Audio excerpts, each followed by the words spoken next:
What's up, everyone? It's the Ranker here to share some exciting news from the Ultimate Sports TV, and it's that I'm starting a new video segment called Ultimate Questions, a series that allows you guys to submit your own topics that I'll answer. To submit an ultimate question, all you have to do is go to the Ultimate Sports TV, go to the discussion section, and put in your ultimate question. Once you submit your question, I'll answer that question in one separate video. But welcome everyone to this episode on the Ultimate Sports TV. Guys, today we will be tier listing the first picks of the 2010s. Before we hop into this topic, please, if you haven't already, subscribe to the Ultimate Sports TV, like this video, share this video and channel, then comment what you think on this topic down below. But now let's get into this. First, we're going to start with Sam Bradford, and I really don't have much to say about him because his career was not the best at all. First of all, he could never stay healthy. When he was on the field, he wasn't consistent. He never really had a good season other than his Offensive Rookie of the Year season, which was, of course, his rookie season. Out the gates, we all thought Sam Bradford was going to be something special. We could say that he was a bit overrated in his career, but because of injuries and inconsistency on the field, for me, Sam Bradford has to go to the wasted / bust tier because his career was very disappointing. He had no upside of winning. He never started in a playoff game. He never won a playoff game. Sam Bradford's career was overshadowed by injuries. 2 ACL injuries and probably a lot more injuries. But Sam Bradford just couldn't stay healthy. He couldn't stay consistent. And other than that, I don't really have anything else to say about him. But now let's move on to the next guy. Now let's get to a guy who was the first pick in the 2014 draft. Really a historic draft. Maybe the best draft class in this decade. But Davion Clowney, he was the first pick by the Texans in the 2014 draft. And unlike Sam Bradford, Davion Clowney's career has been pretty efficient. Well, it's been pretty solid. It hasn't been the most efficient because he's never gotten over or 210 sacks. And we all know how great Davion Clowney is. He's a great disturber. He's been to 3 Pro Bowls out of his 6 years. And he's a great disturber, and that's probably the biggest part of Davion Clowney's game. The thing that everyone recognizes about him is that he's almost always at the quarterback, and when he does, he makes plays. He's a great playmaker, and the problem is that he has never had 10 sacks and over. And when I think of that, it kind of puts me on the downside of him sometimes, because if you think about his free agency, he started off wanting $20 million, but that's for 10 plus sack guys. And although he's got to a 9.5 sack season, it's still not 10 sacks and over. Yeah, 10 sacks is great, but it's not over. Like 12, 13, all that stuff, that's a big deal. 10 is great, but it's not that premier. And Davion Clowney hasn't even gotten to 10 sacks yet, but he's still great because he almost got there, and he was really short of getting there in one of his seasons with the Texans, and he had 2 back-to-back 9-sack seasons with the Texans. But I'm going to put Davion Clowney not in the solid tier, but the elite tier, because he is an elite DE in the NFL. He's not top 10, maybe top 15, maybe top 20, but he is a great disturber. He's had 2 back-to-back 9 seasons, and his skill set is very elite. Now let's get to a guy whose skill set is also elite, like Davion Clowney's in. They play the same position, defensive end, Myles Garrett. Let's get to him.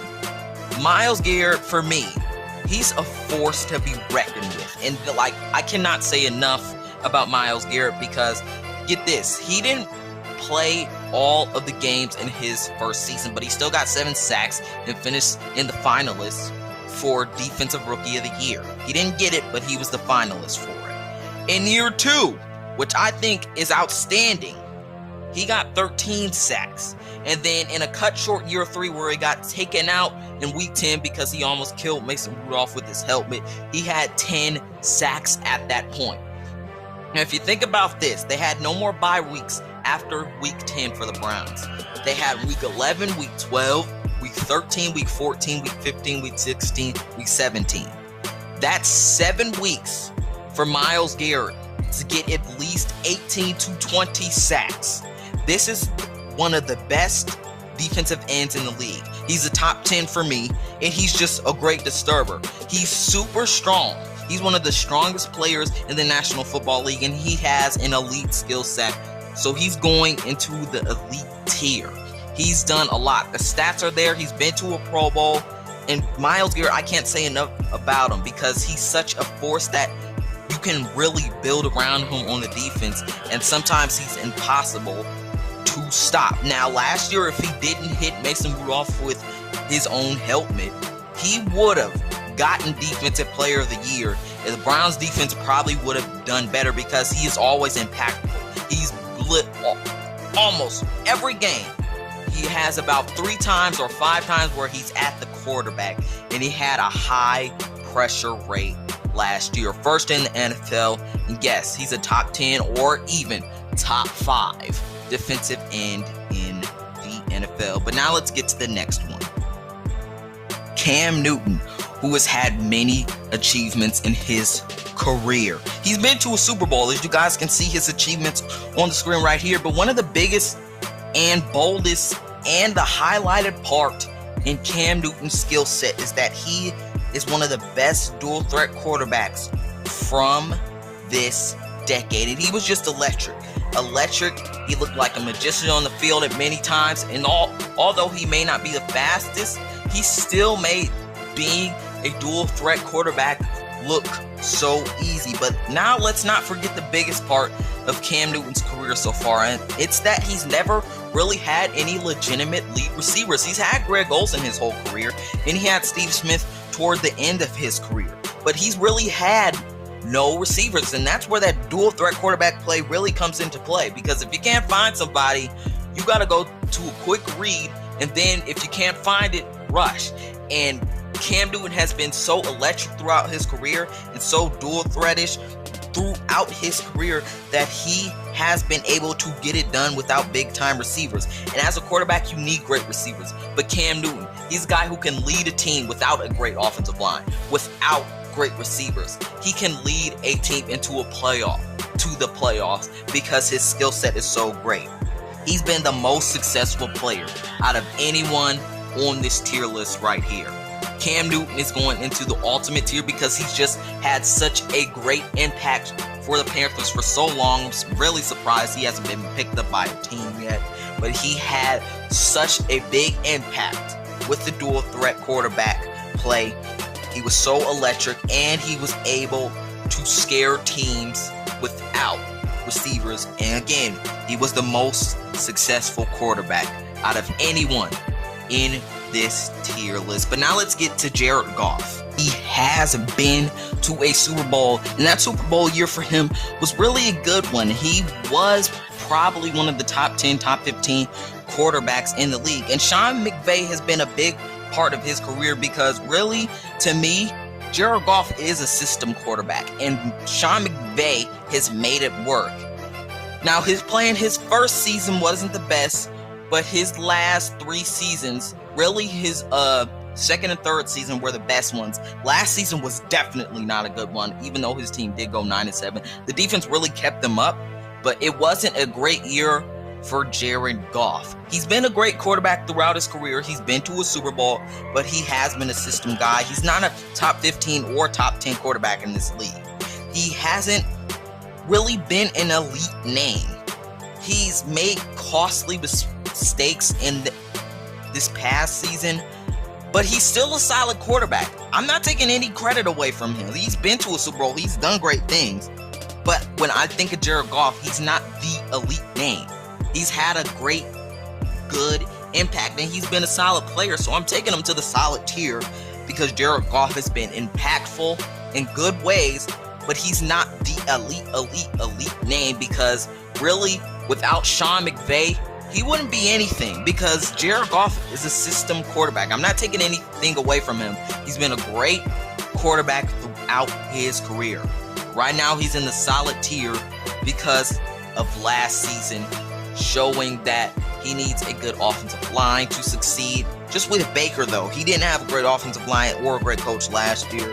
But Jared Goff last year kind of makes me tilt opinion about him. But he's had a great career. That's why he's in silent tier, because he's been great. But now let's move on to Kyler Murray. He had a great season last year, even though his team did go 5-10.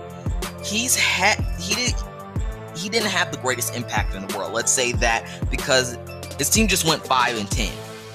But for Kyler Murray, I am going to put him in the solid tier because his career is just getting started. And let's not forget that he won Offensive Rookie of the Year. He's a great dual threat quarterback. He had a solid first season with nice stats. He had nice overall play last season. It didn't really show in his team's record, but he had good overall play. By what we've seen since he's entered into the league, I can say he's in the solid tier. He's not a mediocre player, because what we saw last year, Kyler Murray has been a good player, and I can't take credit away from him like that. I have to give credit where credit is due, and he's been a solid player. Now, if he makes it to the playoffs this year or wins MVP this year, he might jump. Well, he will jump to elite tier, and that's the thing that would get him to elite tier. Now, I don't think the Cardinals will make the playoffs this year. I think they'll fall short. I think they'll go 8-8, but Kyler Murray will still have a good year, and he'll end up still in the solid tier at the end of the season. But Kyler Murray, I can't take credit away from him. He has been a solid player throughout his career. That was taking long. That statement just took long there. I'm going to skip over Jameis Winston for now, but I'm going to go to Baker Mayfield. He's mediocre. That's where I'm going to put him. Now, I'm a Cleveland fan, but I gotta be honest. He had a great first season, but last year, he almost had as many interceptions as he did touchdowns. He had 22 touchdowns and 21 interceptions in a 6-10 year for the Browns when he had OBJ and Jarvis. Now, you could blame this year on the coaching staff and the offensive line, but he didn't have a great year last year, so that kind of tilted Baker's boat and had him fall in the water. He's not a bust. He's not below mediocre. He's just mediocre because he had a great first season, but last season was not good at all. He had a huge drop-off, but he will bounce back this season because great quarterbacks do that. And I believe Baker Mayfield is a good quarterback. He will jump to the solid tier after this season because I believe he has the weapons, he has the coaching, he has the offensive line, and he's a good quarterback. He needs the pieces around him to succeed. He's not like Cam Newton or Deshaun Watson or Russell Wilson where they can rush their way into the playoffs. But Baker Mayfield is a mediocre quarterback because of how bad his year was last year, and that it was kind of more so bad. Actually, it was more bad than good because he almost had as many interceptions as he did touchdowns. But now let's get to Jameis Winston. Jameis Winston, he's been to one Pro Bowl, but he's always lacked consistency. He had lots of interceptions last year. He had about 33 last year. He was the first to interception. Plain and simple, Jameis Winston is a bust. He lost respect. He's not even considered a starter anymore. So Jameis Winston is going into the bust tier. Unless he can get his career back on track, he's staying there. I'm not proud of Jameis Winston because when he made his Pro Bowl appearance, I hopped on his boat. But I was fooled. Ugh. He's a bust. That's all I gotta say. But now let's move on to Eric Fisher, who has had a pretty good career. And I think his career has been underrated. He's been a great offensive line, and he hasn't been recognized. He never gets the credit for being in Kansas City for a long time. And you got to notice that when offensive tackles and guards stay on a team for a while, that means they've had a significant impact. And I never hear anyone talking about how great Eric Fisher leads that offensive line. Yes, it's all about Michael Schwartz all the time, but Eric Fisher has had a significant impact. He's been to one Pro Bowl. I think he should have been to more than that, but he's been one of the more underrated guys. He's been impactful, but He's just been underrated, and I think we should give him more credit. I'm putting him in the solid tier because he's been impactful for the Chiefs. He's been impactful on the offensive line. But now let's get to Andrew Luck. Now, the ending to his career was sad, and it wasn't a nice way to go out because he was close to a Super Bowl in 1 year, got stumped by the Patriots. His stats and awards are there. He had a 40 touchdown season and a 39 touchdown season. Injuries ended a good career for Andrew Luck, and he fought his injuries a lot of times. He was like, you could see that when he was on the field, injuries really didn't affect him because he was reliable and good whenever he was available. When he was on the field, he had a winning record when available the whole season. Andrew Luck has always been a reliable quarterback, and it was sad that his career was cut short. He's had so much impact, and he's been such a great quarterback that he's not going in the elite tier. He's made a conference championship. He's been a great quarterback. Andrew Luck is going into the ultimate tier because he's just been great. He's just been a great quarterback, and his career was cut too short because he was just having a great one. And I believe he would have done more if his career wasn't cut short. Guys, thanks for watching this episode of The Ultimate Sports TV. Do you agree with my tier list right here? Do you believe Cam Newton is in the ultimate tier? Davion Clowney elite? All of these. Tell me what you think in the comments below. Make sure to like and subscribe. This is the Ranker of The Ultimate Sports TV, signing off. Make sure to stay ultimate and get ready for ultimate questions. Submit your ultimate questions down in the discussion section on the Ultimate Sports TV YouTube page. Again, this is the Ranker of The Ultimate Sports TV, signing off. What's up, everyone? It's the Ranker here to share some exciting news from the Ultimate Sports TV, and it's that I'm starting a new video segment called Ultimate Questions, a series that allows you guys to submit your own topics that I'll answer. To submit an ultimate question, all you have to do is go to the Ultimate Sports TV, go to the discussion section, and put in your ultimate question. Once you submit your question, I'll answer that question in one separate video. But